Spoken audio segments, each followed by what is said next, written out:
Hello viewers, welcome to Nikita's world.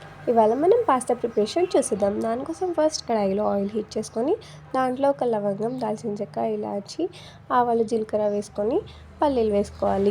ఇప్పుడు సన్నగా తరిగిన పచ్చిమిర్చి, ఆనియన్స్, కరివేపాకు కూడా వేసుకోవాలి. ఏమైనా వెజిటేబుల్స్ లైక్ క్యారెట్, క్యాప్సికమ్ ఉంటే కూడా వేసుకోవచ్చు. నేను స్కిప్ చేశాను. అండ్ ఇప్పుడు అందులో కొంచెం అల్లం వెల్లుల్లి పేస్ట్ వేసి పచ్చివాసన పోయేంత వరకు ఫ్రై చేసుకోవాలి.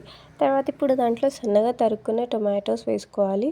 టొమాటో ప్యూరీ కూడా వేసుకోవచ్చు. కాకపోతే మా దగ్గర కరెంట్ పోయిందని నేను టొమాటోసే కట్ చేసి వేసుకున్నాను. ఇంకా నెక్స్ట్ ఆ టొమాటోస్ అన్నీ మెత్తగా ఉడికిపోయాక అందులో కొంచెం పసుపు, కారం అండ్ సాల్ట్ యాడ్ చేసుకొని మిక్స్ చేసుకోవాలి. నేను ఫస్టే పాస్తాని ఉడకబెట్టుకున్నాను. కొంచెం వాటర్లో సాల్ట్, ఆయిల్ వేసి పాస్తా ఉడకబెట్టుకోవాలి. ఈ కన్సిస్టెన్సీలో ఇంత మెత్తగా ఉడికాక అందులో యాడ్ చేసుకోవాలి. ఇప్పుడు ఒకసారి మంచిగా మిక్స్ చేసి ఒక 1 మినిట్ అలానే స్టవ్ మీద ఉంచేయాలి. అండ్ దాంట్లో కొంచెం కొత్తిమీర వేసుకుంటే మన వేడి వేడి పాస్తా రెడీ అయిపోతుంది. పాస్తాని వేడివేడిగా ఉన్నప్పుడే నిమ్మకాయ, ఆనియన్ వేసుకొని తినేయాలి. అయితేనే టేస్టీగా ఉంటుంది. ఈ వీడియో మీకు నచ్చినట్టయితే లైక్, షేర్ అండ్ సబ్స్క్రైబ్ చేసుకోండి.